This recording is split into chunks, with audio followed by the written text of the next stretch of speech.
I'm going to show you how to redirect your dog's chewing onto one of its toys. It's almost impossible to stop dogs chewing. They love it, and there's nothing wrong with it so long as they're not chewing the furniture or your possessions. Redirecting is a three-step process. First of all, you need to find a toy which your dog is allowed to chew, such as a piece of wood or a raggy doll or something. Then you take your dog by the collar, move it away, and thirdly, you give it the toy that it is allowed to chew. So there's those three steps very quickly. We'll go through them again in detail. The key is that we're not actually stopping Kenai from chewing. We're just redirecting it. So many dogs and puppies love to chew. There's nothing wrong with that. We've just got to help them understand some things they're not allowed to chew and other things it's fine to chew them. Here we are a little bit later on in the consultation, and Kenai's chewing the table again. This is one of the big issues with Kenai. He's been chewing the table for several months, so it's a habit that's going to take a few hours at least to break. All we do is move him away very quietly and calmly. We don't give him any attention by speaking to him, and we simply redirect him back onto his stick, and look how quickly he trots off with it this time. Again, Kenai just needs to be shown the correct way to behave. He doesn't need to be shouted at, he doesn't need to be tapped on the nose.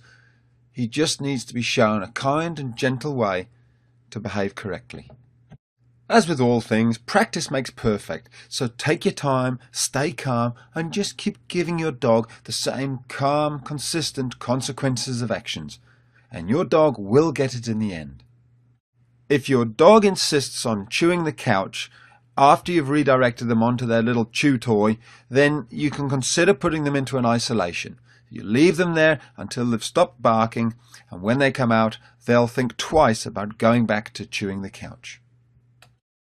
Make sure your dog knows which toys are its to chew by putting them into its pen or handing them and saying, "This is for Molly." Distraction is another word for the simple method that we've just gone through. Of course, it's always better if you can actually move the things off the floor. Here there's some wire meshing and a box of nails lying on the ground. Gemma's getting stuck into them.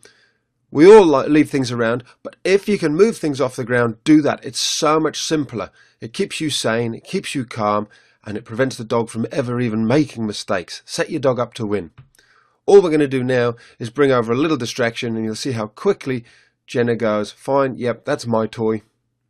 I'm happy to chew that. Perfect." Of course, inside the site there's a whole load more videos about how to stop chewing and mouthing and biting and stealing things. But just remember, there's always those practical things such as not leaving things around on the floor. And the most important thing of all is establishing yourself as the pack leader.